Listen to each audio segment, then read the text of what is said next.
प्रतिशोध ठीक नहीं होता। जब बालक पिप्पलाद ने होश संभाला तब उसने देखा कि औषधियाँ और वृक्ष, पेड़ पौधे, इन सबको उसने अभिभावक के रूप में देखा। तो उसने देखा पेड़ फल देते थे और पक्षी दाना लाते थे, और औषधियाँ जो थी वह अपने राजा सोम से मांगकर अमृत की घूंटें जो थी वो पिप्पलाद को पिलाया करती थी। तो यह सब कुछ देखकर पिप्पलाद ने पेड़ों से पूछा, वृक्षों से पूछा। उसने बोला, देखा तो यह जाता है कि मनुष्य माता पिता से मनुष्य ही पैदा होता है और पेड़ पौधों से पेड़ पौधे पैदा होते हैं, लेकिन मैं आप पेड़ पौधों का पुत्र होकर भी मनुष्य कैसे हूँ? मुझे तो पेड़ पौधे होना चाहिए था, लेकिन मैं मनुष्य कैसे हो गया? इस बात को सुनकर पेड़ पौधों वनस्पतियों ने उत्तर दिया और उन्होंने पिप्पलाद को उसकी जन्म की कथा सुनाई। उन्होंने कहा, तुम्हारे पिताजी महर्षि दधीचि थे और तुम्हारी माता सती प्रातिथेयी थी। इस तरह तुम मनुष्य के ही पुत्र हो। तुम्हारे माता पिता हमें पुत्र की तरह मानते थे और हम भी तुम्हें पुत्र की तरह ही मानते हैं, और तुम्हारी माँ ने अपना पेट चीर कर ही तुम्हें पैदा किया था और फिर हमें वह सौंप कर खुद सती हो गई। तुम्हारे माता पिता के मर जाने के बाद सारा जंगल बहुत दिनों रातों तक रोता रहा। वे हमें बहुत प्यार करते थे और हम सब भी उन्हें बहुत प्यार करते थे। इतना कहकर पेड़ पौधे बहुत फूट फूट कर रोने लगे। यह बात सुनकर बालक पिप्पलाद को बहुत आश्चर्य हुआ। उसने अपने माता पिता की कहानी पूरी जाननी चाहिए। फिर पेड़ पौधे वनस्पतियों ने उनके माता पिता को श्रद्धा पूर्वक नमन कर उनकी जीवन गाथा आरंभ की। तुम्हारे पिता का नाम दधीचि था और उनमें सभी उत्तम गुण विद्वान थे। वे बहुत अच्छे थे। और तुम्हारी माता उत्तम कुल की कन्या थी और पतिव्रता थी, और उनका नाम गभस्थिनी था और वे लोपामुद्रा की बहन थी। और तुम्हारे माता पिता ने तपस्या करके सिद्धियां प्राप्त कर रखी थी। उनके सिद्धियों में बहुत सामर्थ्य बल था, और यही कारण था कि उनके आश्रम पर कोई भी दैत्य दानव कभी भी आक्रमण नहीं कर पाता था। फिर एक दिन विष्णु भगवान, इंद्र आदि सभी देवता आश्रम में आए, और तुम्हारे पिताजी दैत्यों पर विजय प्राप्त कर रखी थी उन्होंने। वे उस विजय से बड़े प्रसन्न हुए, और तुम्हारे माता पिता ने भी भावपूर्वक उनका सत्कार किया। फिर देवताओं ने कहा, आप जैसे महर्षि जब हम लोगों पर इतनी कृपा रखते हैं तब हमारे लिए क्या दुर्लभ होगा।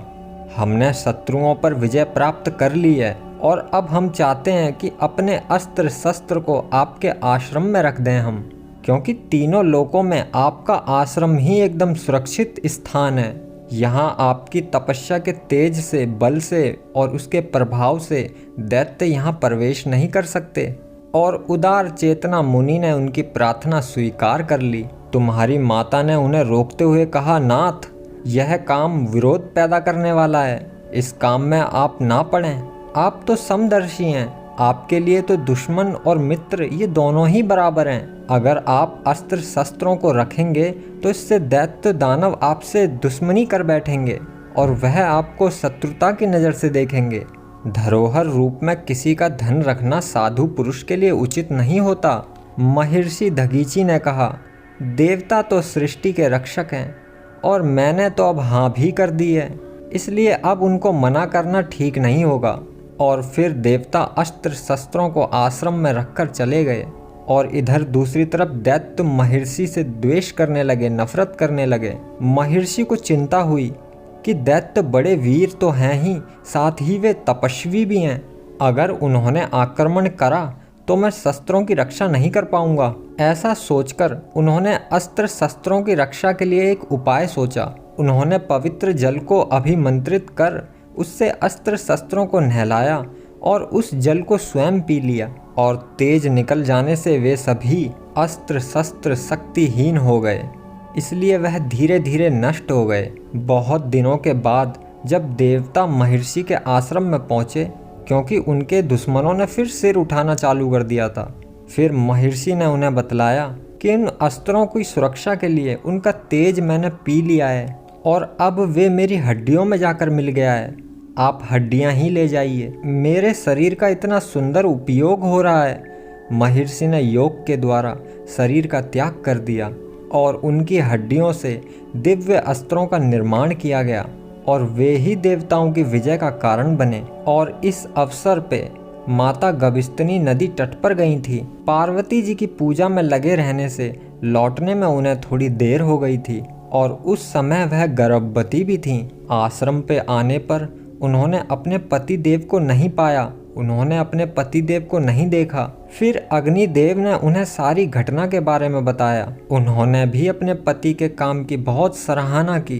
फिर तीनों अग्नियों की पूजा कर अपने पेट चीरकर तुम्हें हाथ से निकाल दिया और तुम्हें हम लोगों को सौंपकर पति के केश आदि के साथ ही वे अग्नि में प्रवेश कर गईं।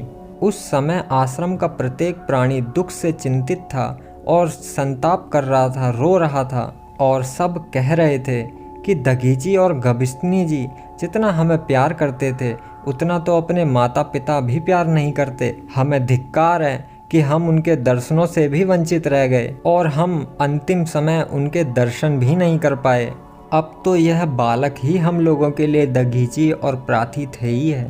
पेड़ पौधों वनस्पतियों ने कथा का उपसंहार करते हुए कहा कि यह कारण है कि हम वनवासी तुम्हें पुत्र से भी ज़्यादा मानते हैं। बालक पिपलाद को अपनी कथा सुनकर बहुत ही दुख हुआ। माता ने पेट चीरकर जो उसे निकाला था, इस बात से उसे बहुत ही दुख हुआ। वह रोता हुआ बोला, मैं अभागा हूँ जो माता के कष्ट का कारण बना। मैं उनकी सेवा तो कुछ भी नहीं कर पाया। और उसके बाद वह देवताओं के ऊपर क्रोध करने लगा, उन पे गुस्सा करने लगा। उसने कहा, मैं देवताओं से बदला लूँगा। उन्होंने मेरे पिता का वध किया है, अतः मैं उनका भी वध करूँगा। वनस्पतियों ने उसे समझाया कि प्रतिशोध ठीक नहीं होता। तुम्हारे माता पिता ने दुनिया के कल्याण के लिए ही, विश्व के हित के लिए ही आत्मदान किया है और तुम्हें भी उन्हीं के पथ पर चलना चाहिए। लेकिन बच्चे के मन में प्रतिशोध की भावना शांत नहीं हुई। उसने भगवान शंकर जी की प्रार्थना की और बोले कि मुझे शत्रुओं को नाश करने के लिए मुझे शक्ति दीजिए। भगवान ने उसे कृत्या दी। पिपलाद ने उसे आज्ञा की कि तू मेरे शत्रुओं देवताओं को खा जा। देवतागण भाग खड़े हुए और उन्होंने भगवान शंकर की शरण ली।